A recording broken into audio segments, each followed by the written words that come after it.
ታጣቂ ኃይሎች ለሀገራዊ ምክክር ፈተና ሆነዋል ተባለ። ሰላም የኢትዮ ፎከስ ቤተሰቦች፣ የዕለቱን መረጃ ይዘን ቀርበናል። አብራችሁን ቆዩ።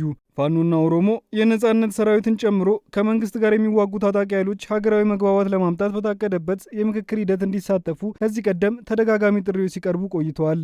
የታጣቂ ኃይሎች ተወካይ ነን ወይም ግንኙነት አለን ከሚሉ ወገኖች ጋር በኢትዮጵያ ውስጥና በውጭ ሀገራትም ውይይት መደረጋቸውን ሀገራዊ ምክክር ኮሚሽን አስታወቀ።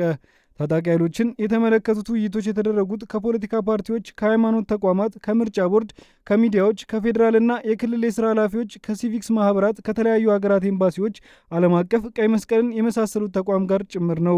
ኮሚሽነር መላኩ መፍትሄ የሚበጅበትን ሁኔታ ለማመቻቸት ኮሚሽኑ የሚችለውን አድርጓል ሲሉ ተደምጠዋል። የኮሚሽኑ ኃላፊዎች ከተለያዩ የሀገሪቱ ክፍሎች የተውጣጡ ተሳታፊዎች በተለያዩ አጀንዳዎች ላይ የሚወያዩበትን ሀገራዊ ጉባኤ በተያዘው ዓመት የማካሄድ እቅድ አላቸው። ሀገራዊ ምክክርና ሰባተኛው አጠቃላይ ምርጫ የሚካሄድበት ጊዜ መደራረብ ራሱን የቻለ ተግዳሮት ሆኗል። የኢትዮጵያ ሀገራዊ ምክክር ሂደት ወደ የመጨረሻ ምዕራፍ ቢቃረብም ኦነግ፣ ኦፌክ፣ መኢድ፣ ኢህአፓና እናት ፓርቲዎች እየተሳተፉ አይደለም ተብሏል። የትግራይ ህዝብ እስካሁን በሂደቱ ውክልና እንደሌለው የኢትዮጵያ ሀገራዊ ምክክር ኮሚሽነር ገልጸዋል።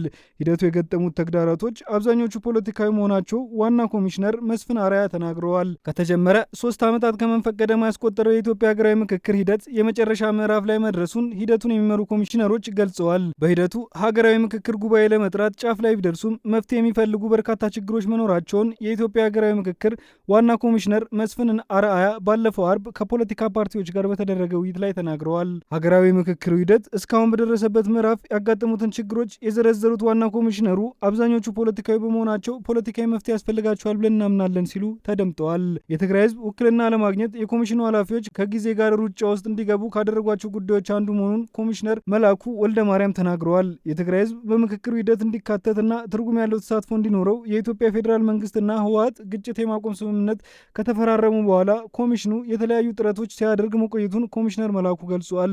በክልል ጊዜያዊ አስተዳደርና የተለያዩ ባለድርሻ አካላት በኩል አብዛኞቹ ፖለቲካዊ ይዘት ያላቸውና ከፕሪቶሪያው ስምምነት አተገባበር ጋር የተያያዙ ጥያቄዎች መቅረባቸውን የገለጹት ኮሚሽነር መላኩ በአብዛኛው ከፌዴራል መንግስት ጋር የተያያዙ በመሆናቸው ለመንግስት ከፍተኛ የስራ ኃላፊዎች በማቅረብ መፍትሄ እንዲፈለግላቸው በእኛም በኩል ግፊት ስናደርግ ቆይተናል ሲሉ አብራርተዋል። ይሁንና ችግሮቹ ባለመፈታታቸው የጀመርነውን ስራ በእቅዳችን መሰረት መከናወን አልቻለም ሲሉ ሂደቱ የሚገኝበትን አስረድተዋል።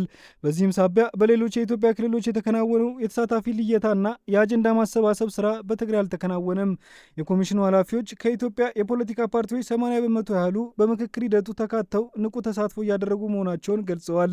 ይሁንና የፓርቲዎቹ ተሳትፎች ሙሉ አለመሆኑ የኢትዮጵያ ችግሮችን ለመፍታት ላቀደው ምክክር ፈተና መሆኑን ተመልክቷል። የተቃዋሚ ፓርቲ ኮከስ አባላት ከጅምሩ ያልተሳተፉ መሆናቸውን ኮሚሽነር መላኩ ተናግረዋል። የመላው የኢትዮጵያ አንድነት ድርጅት መኢአድ፣ የኢትዮጵያ ህዝቦች አብዮታዊ ፓርቲ ኢህአፓ እና እናት ፓርቲዎች በአማራ ክልል ከተካሄደ የአጀንዳ ማሰባሰብ መድረክ ጀምሮ ተሳትፎ ያቋረጡ ናቸው።